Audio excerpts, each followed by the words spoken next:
नमस्कार, स्वागत है आपका द न्यूज पर। मैं हूं आपके साथ शेरिन। लोकसभा चुनाव में अपना सिक्का जमाने वाले आंध्र प्रदेश के नेता, जी हां, जनसेना पार्टी के अध्यक्ष पवन कल्याण ने आज मोदी से की है मुलाकात। जी हां, आपके लिए बता दें कि पवन कल्याण और उनके परिवार की जो तस्वीर है वो आप सोशल मीडिया पर नरेंद्र मोदी के साथ मुलाकात में देख सकते हैं और इन मुलाकात के और इन तस्वीरों को लेकर लगातार जनता की राय सामने आ रही है। दरअसल लोकसभा चुनाव ये जो रहा है 2024 का, ये फिल्म स्टार्स के लिए भी काफी ज्यादा महत्वपूर्ण रहा है, क्योंकि इसी लोकसभा चुनाव में कई बॉलीवुड और टॉलीवुड से आए स्टार्स ने अपना सिक्का जमाया है, जिनमें से एक पवन कल्याण भी एक हैं, जिन्होंने पिछले 10 सालों में बनाई अपनी पार्टी जनसेना पार्टी और 10 साल के बाद ही आंध्र प्रदेश में 23 सीटें विधानसभा, तो वहीं दूसरी तरफ लोकसभा में भी 2 सीटें जो हैं वो जीतने का काम पवन कल्याण की पार्टी जनसेना पार्टी ने किया है। आज तो नरेंद्र मोदी से मुलाकात जो है वो पवन कल्याण के द्वारा की गई है और इसी के साथ उन्होंने तीसरी बार प्रधानमंत्री चुने जाने पर प्रधानमंत्री नरेंद्र मोदी को पवन कल्याण ने बधाई दी और इसी के साथ उन्होंने कहा कि मैं यहाँ पर मंत्री बनने नहीं आया हूँ, मैं मोदी जी को प्रधानमंत्री बनाने आया हूँ। It's a great opportunity for me even to be here. Yes. And I've been fortunate to be an NDA partner, and especially I personally adore and respect Modi ji.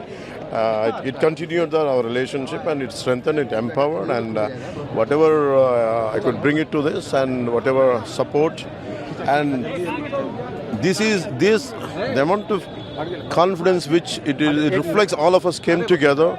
And we could see it's not of today. Since 2014, we had been, all of us would been saying this, that he would be the third time he should hold the position of the Prime Minister, and which he's doing. Sir, how do you see Andhra Pradesh? How do you see Andhra Pradesh? Andhra Pradesh is a clean sweep for NDA. I'm glad people stood by us, and they gave a historical mandate, and we will live up to it. I'm extremely glad, and I feel I personally feel very accountable and responsible for the mandate given. Sir, for the past opposition and today you have succeeded the victory, how you are going to start your career? All through my life I went through failures, went through a lot of turbulence, and I never seen the kind of success. But finally we had seen such a thumping majority for our alliance. I feel being a part of it, definitely I feel good. I'm glad, and I'm glad that I have initiated it. And is there any specific reason to choose Pithapuram as your place? Pithapuram has been a lot, right from 2009, ever since we initiated into politics. That is the one part always people used to communicate to us, please come and contest from here. I don't know, even they said it multiple times. I think one summer, one post-corona, one mid-afternoon, someone came and I was thinking from where to contest. I was just sitting in this room and I was thinking where to contest from. So someone came and brought a bunch of mangoes and I said, sir, you should contest from Pithapuram. I think I have taken that as the message of God. Sir, how do you react on that? As I said, it is a very accountable government. Whatever we said, we will work towards it. See, what are the portfolios are you expecting? That I think we have to set first priorities to go to for tomorrow NDA meeting, and once we come back, we'll sort out the power sharing and whatever portfolios. I have an idea, and would like to disclose it after. जी हाँ, ये बहुत बड़ी बात जो है वो पवन कल्याण के द्वारा कही गई और इसी के साथ उन्होंने कहा कि मुझे मंत्री पद मिले ना मिले पर मैं मोदी जी के साथ खड़ा रहूंगा। देखिए, ये बड़ी बात जो है वो पवन कल्याण के द्वारा कही गई है कि उनके लिए पार्टी सत्ताएं आए। जिस तरीके से अभी बात सामने आ रही थी कि अगर पीएम मोदी तीसरी बार प्रधानमंत्री पद की शपथ लेते हैं तो कहीं ना कहीं उनके मंत्रिमंडल में जो है वो प्रॉब्लम खड़ी हो सकती है, क्योंकि जो विपक्ष की पार्टियां हैं वो कहीं ना कहीं मंत्री पद को लेकर हल्ला हंगामा कर सकती हैं, पार्टी को लेकर अपनी मांगे रख सकती हैं, पर यहां पर पवन कल्याण ने सीधे तौर पर कह दिया है कि मैं यहां पर मंत्री बनने नहीं आया हूं बल्कि मोदी को प्रधानमंत्री बनाने के लिए आया हूं। अगर इसी समय पर हम बात करें तो तमाम इस तरीके की चीजें सामने आई हैं जिससे देखा जा सकता है कि किस तरीके से पवन कल्याण जो है वो प्रधानमंत्री नरेंद्र मोदी को लेकर बातें कह रहे हैं। एक तरफ वो ये कह रहे हैं कि देखिए आज पवन कल्याण ने ये बात कही है कि वो नरेंद्र मोदी को प्रधानमंत्री बनाने आए हैं, पर इससे पहले उन्होंने इंडी गठबंधन को लेकर भी सीधे तौर पर कहा था कि हमें प्रधानमंत्री का ऑफर देंगे राहुल गांधी तब भी हम कांग्रेस के साथ नहीं जाएंगे। मोदी जी ने देश के लिए जो किया है वो पूरी दुनिया ने देखा है, हम मोदी जी के लिए बड़े से बड़े ऑफर भी ठुकरा सकते हैं। जी हां, ये बड़ी बात जो है वो कल इंडी अलायंस और कांग्रेस को लेकर कह चुके हैं पवन कल्याण। और आपके लिए बता दें कि बॉलीवुड से लेकर टॉलीवुड के तमाम जो कलाकार रहे, स्टार्स हैं, उन्होंने 2024 के चुनावों में काफी ज्यादा दमदार प्रदर्शन किया है जिसका रिजल्ट भी नजर आया है। चाहे फिर वो मथुरा से बीजेपी की सांसद हेमा मालिनी हो, या फिर उत्तरी पूर्वी दिल्ली से मनोज तिवारी, या फिर हिमाचल प्रदेश से के मंडी से कंगना रनावत, सबने अपनी अपनी सीट पर जो है वो तीसरी बार, यानी कंगना रनावत पहली बार चुनाव लड़ी थी, पर इससे पहले भी जो तमाम एक्टर और एक्ट्रेस चुनाव लड़ चुके हैं उन्होंने फिर एक बार जो है वो अपनी सीट को रिजर्व रखा है। पवन कल्याण की अगर हम बात करें तो देखिए तेलुगु इंडस्ट्री के पवन स्टार जो हैं वो बहुत बड़े सुपरस्टार हैं और उन्होंने 10 साल पहले ही अपनी इस पार्टी की शुरुआत की थी। इसी के साथ आपके लिए बता दें कि जब एनडीए की मीटिंग अटेंड करने के लिए आए थे पवन कल्याण, तब भी उन्होंने प्रधानमंत्री नरेंद्र मोदी के लिए धन्यवाद कहा था और इसी के साथ उन्होंने ये तक कहा था कि मैं पर्सनली जो है वो प्रधानमंत्री नरेंद्र मोदी की रिस्पेक्ट करता हूं और उन्हें आगे, यानी कि उन्हें तीसरी बार प्रधानमंत्री बनते हुए देखना चाहता हूं। और यही प्यार और सम्मान जो है वो अब दिखाई दे रहा है, जिस तरीके से 2 बार जो है वो पवन कल्याण कह चुके हैं कि उन्हें मंत्री पद नहीं चाहिए बल्कि वो प्रधानमंत्री नरेंद्र मोदी को प्रधानमंत्री के पद पर देखना चाहते हैं, वो भी तीसरी बार, जिस तरीके से उन्होंने देश में काम किया है। देखिए अगर हम साउथ की पार्टियों को लेकर ध्यान रखें तो लगातार साउथ में प्रधानमंत्री नरेंद्र मोदी का बढ़ता हुआ क्रेज जो है वो इस बात का सबूत है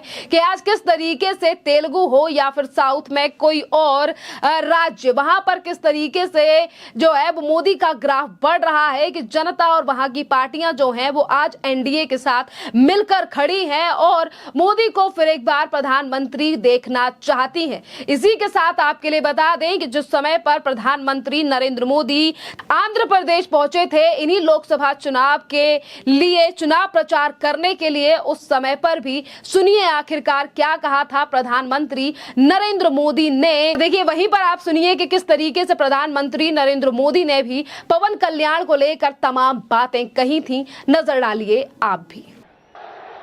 मंच पर मेरे साथ पवन है, लेकिन मैदान में आंधी है। तेलंगाना में बदलाव की जो आंधी चल रही है उसे इस विशाल जनसभा में भी महसूस किया जा सकता है।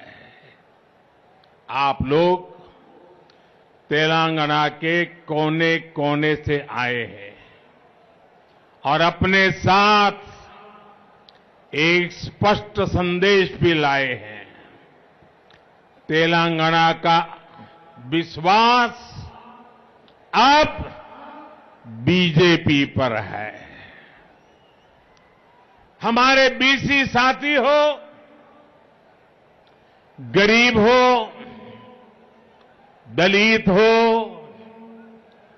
एसटी एससी भाई बहन हो, सभी ने तेलंगाना में परिवर्तन का मन बना लिया है। पिछले 9 वर्षों से यहां तेलंगाना में विकास विरोधी, बीसी विरोधी, एससी एसटी विरोधी सरकार है। इस 30 नवंबर को आप लोगों के पास तेलंगाना की बीसी विरोधी सरकार को उखाड़ फेंकने का बेहतरीन अवसर है। अब तेलंगाना में कमल ही कमल खिले, ये आपको सुनिश्चित करना है। నా కుటుంబ సభ్యులారా, तेलंगाना का गठन 3 मुद्दों पर हुआ था। पानी, पैसा और रोजगार। नीलू, निधुलू और नियामकालू, इन तीनों मुद्दों पर जन विरोधी सरकार ने तेलंगाना के लोगों के साथ धोखा हुआ है। देखिए, प्रधानमंत्री नरेंद्र मोदी ने जिस तरीके की चीजें कही थी और साथ की बात जो कही गई थी पवन कल्याण के द्वारा, आज भी वही पवन कल्याण जो है वो एनडीए और नरेंद्र मोदी के साथ डटकर खड़े हुए हैं। खैर, इस पूरे मामले पर आप लोगों की जो भी राय हो, आप भी हमें कमेंट कर जरूर बताइए। धन्यवाद।